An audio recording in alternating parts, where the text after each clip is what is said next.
नमाज तरावीह का एहतमाम सहाबा किराम रदियल्लाहु अन्हुम के दौर में हज़रत अबू हुरैरा रदियल्लाहु अन्हो से रिवायत है कि रसूल अल्लाह सल्लल्लाहु अलैहि वसल्लम ने इरशाद फरमाया, जो शख्स रमज़ान की रातों में ईमान के साथ और सवाब की नीयत से इबादत के लिए खड़ा हो, उसके पिछले तमाम गुनाह मुआफ़ हो जाते हैं। सही बुखारी हदीस नंबर 2008। तरावीह की नमाज सुन्नत मुअक्कदा है, बिला उज़्र इसको छोड़ने की आदत बनाने वाला गुनहगार है। तरावीह खुलफ़ाए राशिदीन, सहाबाए कराम, ताबईन, तबे ताबईन, अइम्माए मुज्तहिदीन और सल्फ़े सालेहीन से मुस्तकिल पाबंदी के साथ पढ़ना साबित है। लिहाजा तरावीह पढ़ने का खूब एहतमाम करना चाहिए।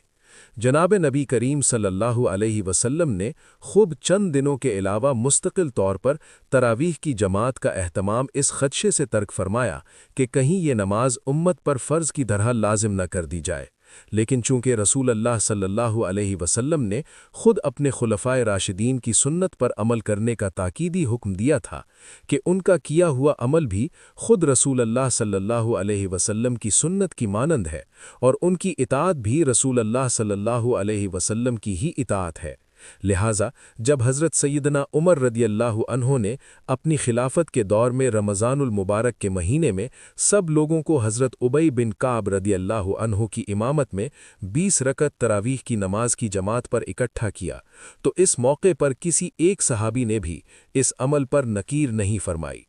इस तरह नबी करीम सल्लल्लाहु अलैहि वसल्लम की इस सुन्नत को, जिसको आप सल्लल्लाहु अलैहि वसल्लम ने उम्मत पर फ़र्ज़ हो जाने के खौफ से तर्क कर दिया था, हज़रत उमर फ़ारूक रदियल्लाहु अन्हो ने खलीफ़ा राशिद होने की हैसियत से उसे सुन्नत ही के दर्जा में जमात के साथ जारी फरमाया, जो आज तक अल्हम्दुलिल्लाह जारी है।